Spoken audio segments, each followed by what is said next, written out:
Ran a portfolio company a number of years ago for a significant investor. And this company that had been purchased 10 years before was in its final death throes almost when I got there. And we attempted a turnaround. It was in the hurricane shutter business in Florida, manufacturing, high-end roofing, and then they made specialty architectural metals in terms of, they'd build these great one-of-a-kind pieces for major buildings, overhangs and shutters and that type of thing. And the business had failed primarily because there'd been a focus on the hurricane shutter business. Well, what no one recognized, and that I recognized fairly quickly, is that that business is just a loser. You've got every factor working against you. First of all, it's a commodity.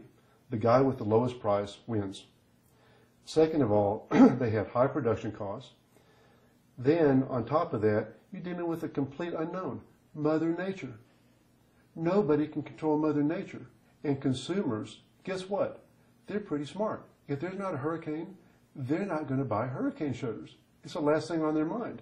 And then when there is a hurricane, they still may not buy them because your production lead times are so far ahead that you can't meet the requirements.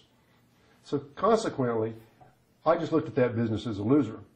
The architectural metals business was a real winner because there was always a need for that, and it was specialized, and it was a niche product, and not everyone was doing it.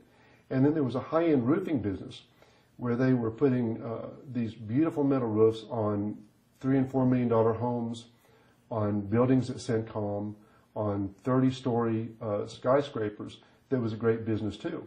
So, could weed out one part, consolidate the others, try to rebuild a sales team, try to rebuild your marketing, and try to get over the, prior 8 or 9 years of disaster.